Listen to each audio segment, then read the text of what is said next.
প্রথম একটা লাথি মেরে দিলাম, মা জমিনের উপরে শুয়ে পড়ে মার দুইটা চোখ অন্ধকার হয়ে গেল। প্রতিবেশীরা ধরে ঘরের ভিতরে নিয়ে গেল। মা তখন চিন্তা করে, আহারে, সন্তান প্রসব করতে গিয়ে তো অনেক মা দুনিয়া থেকে বিদায় হয়ে চলে যায়, কিন্তু আমি কি আমার স্বামীর কাছ থেকে জীবনের শেষবারের মতো কি ক্ষমা চেয়ে নিয়ে আসতে পেরেছি? মায়ের এই কথাটা মনে হয়ে যাওয়ার পরে চোখ বেয়ে পানিগুলো গড়ে গড়ে পড়ে। দাইকে হাত ধরে বলে, ও বোন শোনো, আমার স্বামী বাহিরে আছে, তুমি কি একটু আমার অনুমতি দিবে না? আমাকে একটু কি ধরবা না? আমি একটু উঠে গিয়ে ঘরের বাইরে স্বামীর কাছ থেকে জীবনের মনে একটু মাপ নিয়ে আসবো। 3টা বছর জীবন চালাইতে কত না কষ্ট দিয়েছে আমার স্বামীকে, আল্লাহর হস্তে একটু মাপ নিয়ে আসবো, তুমি আমাকে একটু বের হওয়ার সুযোগ করে দিয়ে দাও। দাই তখন বলে, বন্ডে যাইতে পরে একটা শর্ত আছে, তোমারে জানাই দিলাম, দেরি করা যাবে না, দেরি করা যাবে না। আল্লাহর কসম করে বলি, সন্তান ভূমিষ্ঠ হওয়ার সময় হয়ে গেছে, পজিশনও ভালো, তুমি যাও স্বামীর কাছে গিয়ে মাপ চেয়ে আসো। কারণ একটা দায় সেও জানে সন্তান প্রসবের কি বেদনা, তিনিও জানে। অনেক সন্তান প্রসব করতে গিয়ে মা দুনিয়া থেকে বিদায় হয়ে যায়। দুইজন দাই দুই পাশে দুইটা হাত ধরে, মায়ের পেটটা অনেক বড়, মা দাঁড়াইতে পারে না, দরাদরি করে মাকে দাঁড় করায় দেয়। তাকায় আছে ঘরের দিকে, কখন কান্নার আওয়াজ পাবে সে। এমন সময় স্ত্রী ঘরের ভিতর থেকে বের হয়ে গিয়ে 1 পা 2 পা করে আগায় গিয়া স্বামীর কাছে দাঁড়ায়া এই কপালটা স্বামীর বুকের সাথে লাগায়া ডুকরে ডুকরে কেঁদে কেঁদে ডাক দে, বলে, স্বামী আমার, 3টা বছর হয়ে গেল তোমার বাড়িতে এসে দাম্পত্য জীবন আমার শুরু হয়ে গেছে। আমি কত দুঃখ কষ্ট তোমারে না জানিয়ে দিয়েছি। আজকে আমার প্রসব বেদনা শুরু হয়ে গেছে। সন্তান প্রসব করতে গিয়ে অনেক মানুষ মারা যায়, তুমি তো আমার স্বামী, তুমি যদি আমারে মাফ করে না দাও, আমি আল্লাহর জান্নাতের ভিতরে হয়তো বা যেতে পারবো না। স্ত্রীর চোখ দুইটা ভেজা, স্বামী বিবির মাথার উপরে হাত দিয়ে ডাক দে, বলে, বিবি রে, 10টা মাস তুমি কষ্ট করেছো, আজকে আধা ঘন্টা সময় যদি কষ্ট করো, তোমারে জানাই দিলাম, এই তোমার গর্ভের সন্তানটা পৃথিবীতে আসার পরে তোমাকে আদর করে একটাবার ডাক দে, বলবে, মা। একদিন ওই সন্তান আমার আব্বা বলে ডাক দিবি, বিবি রে, জানাই দিলাম, যত কষ্টই তোমার হোক না কেন, তুমি দুঃখ নিবে না, আল্লাহর রাস্তা আমি তোমারে মাফ করে দিয়ে দিলাম। প্রসব রুমের ভিতরে যাও, সন্তান আল্লাহ তাআলা যেন দুনিয়ার মুখটা দেখার সুযোগ করে দেয়। এই কথা বলে স্ত্রীকে মাফ করে দিয়ে বলে, বিবি প্রসবের রুমের ভিতরে চলে যাও। ওই মেয়েটা যায় না, যায় না। স্বামীকে ডাক দে, বলে, বউ, আমার আব্বা শ্বশুর কোথায়, তুমি কি জানাইয়া দিবে না? ঘরের ভিতরে শ্বশুর বসে আছে চিন্তায়, আহারে, নাতি অথবা নাতনি হবে, কি অবস্থা হবে জানি না। এইটা ভেবে দাদা নীরবতা পালন করতে থাকে। ঘরের ভিতরে পুত্রবধূ 1 পা 2 পা করে ঘরের দরজাতে দায়াজ দৌড় করে ডাক দে, বলে, আব্বা। শ্বশুর হঠাৎ করে বৌমার ডাক পেয়ে ঘরের দরজার দিকে তাকায়া দৌড় দিয়ে ঘরের দরজাটা খুলে পুত্রবধূর সামনে দাঁড়ায় বলে, বৌমা, বলো, তুমি কি বলতে চাও? এমন সময় পুত্রবধূ ঘরের দরজার দিকে তাকায়া ফেল ফেল করে বলে, আব্বা, আমার তো বাবা নাই, বাবা নাই, আপনাকে আমি বাবা হিসেবে জেনেছি 3টা বছর। আপনার ওয়ার, আপনার রক্ত আমাদের শরীরের ভিতরে, আব্বা, আপনার বংশের প্রদীপ আমার পেটের ভিতরে। আল্লাহর কসম করে বলে, আমার পেটের ব্যথা এত বেশি হয়ে গেছে বাবা, আমি দাঁড়াইতে পারি না, আমার কষ্ট হয়। তবে একটা কথা বলতে এসেছি, 3 বছরে আপনার সংসারে থাকতে গিয়ে যদি কোনো দুঃখ দিয়ে থাকে, আল্লাহর হস্তে আপনি আমারে মাফ করে দেন, মাফ করে দেন। শ্বশুর পুত্রবধূর কান্না দেখে চোখ ভিজে যায়। পুত্রবধূর সামনে এসে মাথার উপরে হাত দিয়ে বলে, বৌমা, তুমি তোমার বৌমা ছিলে না, পুত্রবধূ ছিলেন, আমি তোমাকে মেয়ের মতো দেখতাম, মাস বলে রাখো তোমারে সন্তান প্রসব করতে তুমি যাবা, যত দুঃখ পাও কষ্ট পাও ভুলে যাবা মা, তবে একটু ধৈর্য ধারণ করবা, আল্লাহ যেন মেহমানটা সুন্দর করে পৃথিবীতে দেয়। মা আমি তোমার জন্য দোয়া করে দিয়ে দিলাম। শ্বশুর চোখের পানি ছেড়ে দিয়ে পুত্রবধূর মাথায় হাত দিয়ে বলে যাও, এবার যাও। ওই মেয়েটা যায় না, একটা বার ডাকতে বলে আব্বা, বলেন আমার শাশুড়ি কোথায়? ঘরের দরজার ভিতর থেকে শাশুড়ি এক পা দুই পা করে আগায় আসে, দেখা যায় শাশুড়ির দুইটা চোখ ভিজে ভিজে পানিগুলো গড়ে গড়ে পড়তেছে। পুত্রবধূ ছোট মানুষ, শাশুড়ি কি জোরে দূরে বলে মা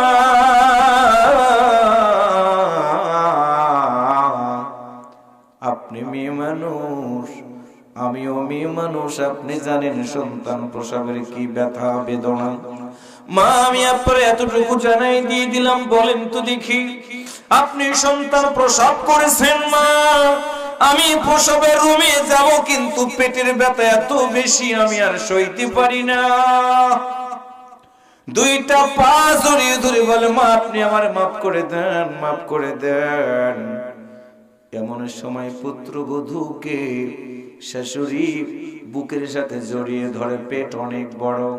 আল্লাহর বান্দারা, আল্লাহর বান্দিরা, ওই পুত্রবধূ মেয়েটা শাশুড়ির এই বুকের সাথে এই কল্লাটা ঠেকায়া টুকরে টুকরে কেঁদে কেঁদে চোখের পানি ছেড়ে দিয়ে কান্নাকাটি করতে থাকে। শাশুড়ি ডাকতে বলে পুত্রবধূ আমার শুনে রাখো, আমিও মেয়ে মানুষ, তুমিও মেয়ে মানুষ, প্রসব বেদনা এত কঠিন, মৃত্যু যন্ত্রণাও মনে হয় এর সাহস। পুত্রবধূরে তোমার আমি জানাই দিলাম, যত কষ্টই তোমার হোক না কেন, সন্তান যখন লাথি দিবে তুমি নড়বা না, তুমি নড়বা না। পুত্রবধূ বলে মা যদি নড়ি কি হয়ে যাবে? সঙ্গে সঙ্গে পুত্রবধূকে লক্ষ্য করে শাশুড়ি ডাকতে বলে বৌমা সন্তান প্রসবের সময় তুমি যদি নড়ো নড়ো, তোমার সন্তানটা ডিসপ্লেস হয়ে গেলে সন্তানও বাঁচবে না, তুমিও বাঁচবে না, 10 মাসের কষ্ট বৃথা হয়ে যাবে। সঙ্গে সঙ্গে পুত্রবধূ শাশুড়িকে জড়িয়ে ধরে বলে মা আল্লাহর কসম করে বলি সন্তান প্রসব করতে গিয়ে আমি যদি মারাও যাই নড়ব না, আমি একটাবার নড়ব না। পুত্রবধূকে মা সুন্দর করে বিদায় দিয়ে দিল। ঘরের ভিতরে ঢোকার সঙ্গে সঙ্গে দুইজন দাই দুইটা হাত শক্ত করে ধরে ফেললো ওই মেয়েটা, দুইটা পা শক্ত করে ধরে ফেললো ওই মেয়েটা। তখনই তাকাই দেখে দুই হাত ধরা, দুই পা ধরা। ওই মেয়েটার তখনই মনে হয়ে যায় তার আপন মায়ের কথা। নীরবে নিস্তব্ধি ডাক দিয়ে বলে মা তুমি কোথায় কোথায়? সন্তান বিপদের মধ্যে পড়ে গেলে এমন কোন মা নাই সন্তানের পাশে এসে দাঁড়ায় না। মা তুমি বলো আমার জীবন মরণের সমস্যা, মা তুমি কোথায় আছো, একটা বার তো তুমি আমার পাশে এসে দাঁড়ালা না। মেয়েটা বাবাকে ডাকতে বলে আব্বা তুমি কোথায়? ছোট্ট সময়ে তোমার মতো বাবার বুকের উপর আমি ঘুম পাড়তাম, আব্বা বলো এমন কি হয়ে গেল, আমি বেশি হয়ে গেলাম, তুমি আমার ঘর থেকে বের করে দিলা।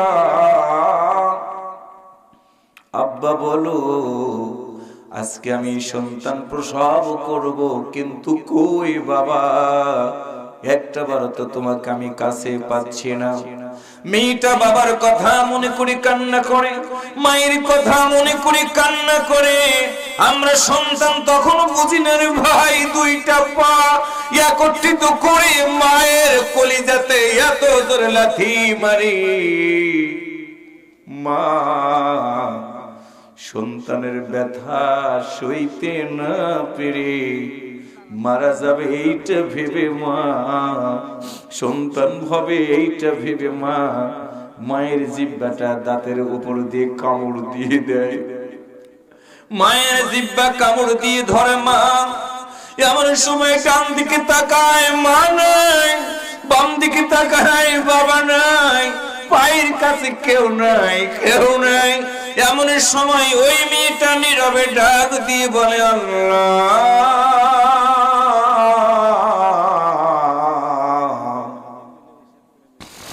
আমার এই বিপদের সময়ে আমার গর্ভধারিণী মা নাই, আমার জনম দরদি বাবা নাই, আল্লাহ তুমি ছাড়া আমার আর আপন বলতে কেউ নাই, কেউ নাই। মায়ের পেটের ভিতরে আমরা লাথি দিয়ে দিলাম জোরে জোরে। আল্লাহর বান্দার মা দুনিয়া থেকে বিদায় হয়ে যাবে মনে হয়, সন্তানের ব্যথা সইতে না পারে মা জিহ্বাতে কামড় দিয়ে দেয়, মা জিহ্বাতে কামড় দিয়ে দেয়, জ্ঞান হারায়। আল্লাহ বলেন, বান্দিরে তোমার কান্নার আওয়াজ আমার আরশে আজিম পর্যন্ত পৌঁছে গেছে। আল্লাহু আকবার। বান্দিরে তোমার কান্নার আওয়াজ আমি আল্লাহর আরশে আজিম পর্যন্ত পৌঁছে গেছে রে। চিন্তা করো না, ফেরেশতারে পাঠায়া দেয়। আমার প্রিয় দিনী ভাইরা, মেডিকেল সায়েন্স প্রমাণ করে দিয়েছে মায়ের জিহ্বাটা কামড় দেওয়া মা জ্ঞানটা হারিয়ে ফেলেছে। সন্তান তারপরেও একের পরে দুইটা লাথি মারে, দুইটা বৃদ্ধ আঙ্গুল একত্রিত করে এত জোরে লাথি মারে, মায়ের কলিজার বাঁধন ছিঁড়ে গিয়ে জরায়ু থেকে রক্তের স্রোত শুরু হয়। রক্তের স্রোতের মাধ্যম দিয়ে ওই সন্তানটা দুনিয়াতে পড়ে।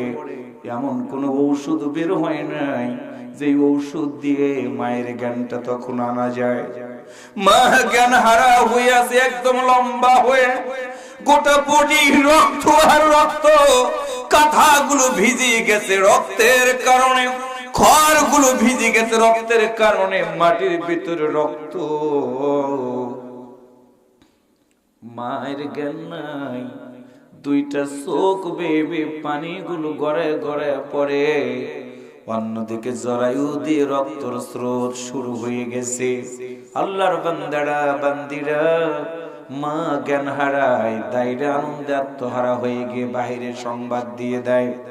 স্বামীকে ডাকতে বলে, শুনে রাখো তোমার ছেলে হয়েছে কিংবা তোমার মেয়ে হয়েছে। স্বামী চিৎকার করে বলে, আমার সন্তান কোথায়, আমার বিবি কোথায়, আমি ঘরের ভিতরে ঢুকবো, অনুমতি দেয় না। তাই শ্বশুরের কাছে গিয়ে বলা হয়, বলো তোমার পুত্র হয়ে গেছে, নাতি নাতনি হয়ে গেছে, তোমরা একটু তার সাথে কি দেখা করার সুযোগ করে দিবা না? কিতাবের ভিতরে পড়লাম, আল্লাহর বান্দারা এমন সময় ওই সন্তানটাকে দেখার জন্য মা পাগলের মতো হয়ে যায়। মা পাগলের মতো হয়ে গিয়ে আল্লাহর বান্দারা জ্ঞান নাই, জ্ঞান নাই। আল্লাহ তাআলা তখন ফেরেশতাকে ডাকতে বলে, ফেরেশতারা রে, ওই সন্তানের কাছে গিয়ে কলিজাতে একটা জোরে ধাক্কা দিয়ে দিবা, সন্তানটা যেন কান্না করে ওঠে। আল্লাহর বান্দারা কিতাবের ভিতরে পড়লাম, ফেরেশতা এসে সন্তানটাকে কলিজার সাথে একটা জোরে ধাক্কা মেরে দেয়। সন্তান ব্যথা পেয়ে হৃদয়ের সকল শক্তিটুকু উজাড় করে দিয়ে একটা বার চিৎকার করে ডাকতে বলে, উম্মা।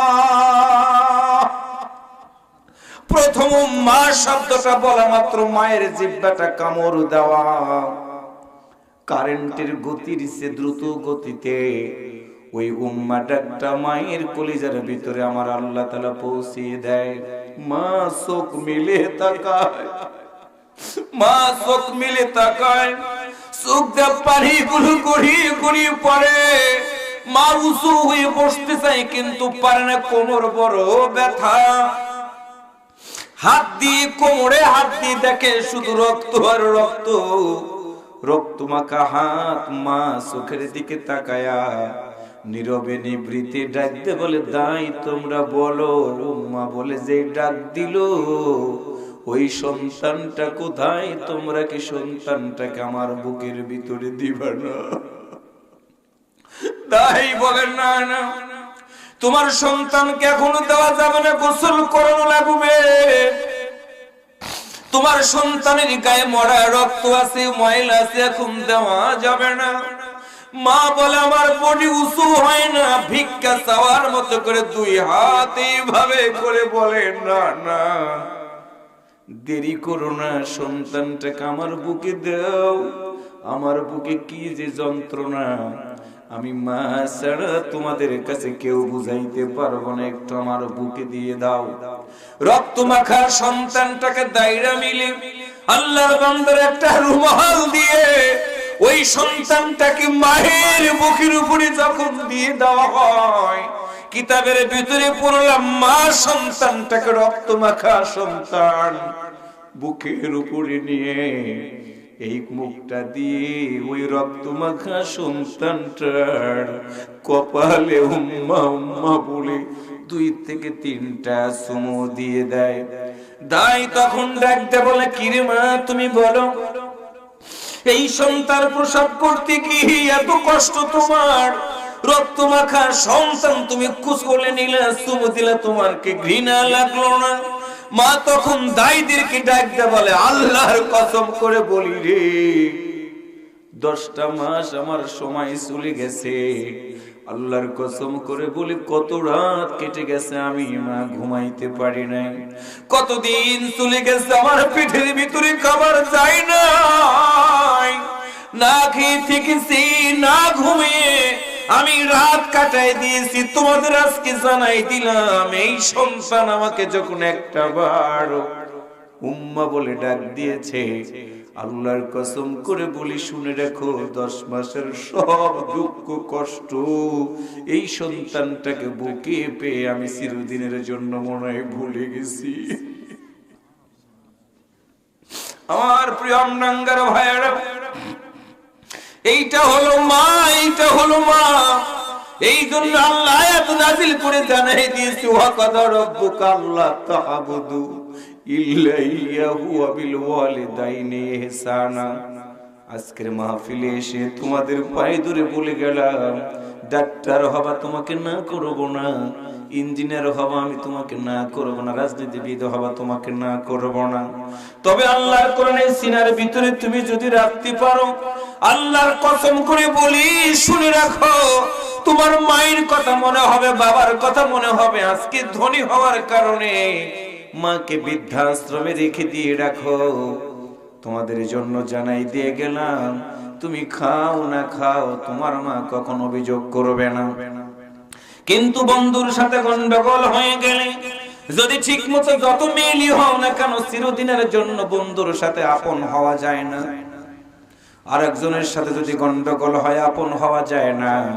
আজকের মাহফিল শেষ করার পরে যদি তুমি তোমার মায়ের সাথে দুর্ব্যবহার করে থাকো, এইখান থেকে যদি একটা বার হৃদয় দিয়ে ডাক দিয়ে বলতে পারো, মা আমি তোমার আব্দুর রহমান, আমি তোমার আবুল কালাম, মা আমি তোমার সাথে দুর্ব্যবহার করেছিলাম, আল্লাহর রাস্তে তুমি আমারে মাফ করে দাও। রাকি বলে, হুজুর বলে দিয়েছি, মা তুমি যদি মাফ না করো আমি জান্নাতে যেতে পারবো কঠিন হয়ে যাবে, মা তুমি কি আমারে মাফ করবা না? আমি বলে দিলাম, বাড়িতে গিয়ে মারে ডাক দিবা, তোমার কথা বলার সাথে সাথে তোমার মা 2টা চোখ বেয়ে পানিগুলো ছেড়ে দিয়ে তোমার কপালে চুমু দিবে, তুমি যত বড় হও না কেন। মায়ের কাছে কোনোদিন সন্তান বড় হয় না, বাবার কাছে কোনোদিন সন্তান বড় হয় না। বাবার সাথে দুর্ব্যবহার করেছে, বাবার কাছে গিয়ে বলা, আব্বা কথা বলতে জোরে কথা বলেছি, তুমি কি আমারে মাফ করে দিবা না? দিবা না? দেখবা তোমার বাবা এই শাহাদত আঙ্গুলিতে দিয়ে তোমার চোখের পানিগুলো মুছে দিবে, জোর করে তোমার কোলে নিয়ে বলবে, পুরে শুনে রাখো, যেদিন তুমি আমার সাথে দুর্ব্যবহার করে চলে গেছো, একটা রাত আমি ঘুমাই নাই, একটা বারও ঠিক মতো খেতে পারি নাই, আমি আল্লাহর হস্তে তোমারে মাফ করে দিয়ে দিলাম। যুবকেরা পায়ে ধরে বললাম, লেখাপড়া করবা, বন্ধুর সাথে বন্ধুত্ব করবো, আমি না করবো না, কিন্তু মাকে বাবাকে বাদ দিয়ে তুমি অন্য কাউকে বেশি আপন বানাইতে পারবা না। দুনিয়ার মানুষ সবাই তোমারে ভুলে যেতে পারে, কিন্তু দুনিয়াতে তোমার মা তোমার বাবা তোমার কোনোদিন ভোলে নাই, ভোলে নাই।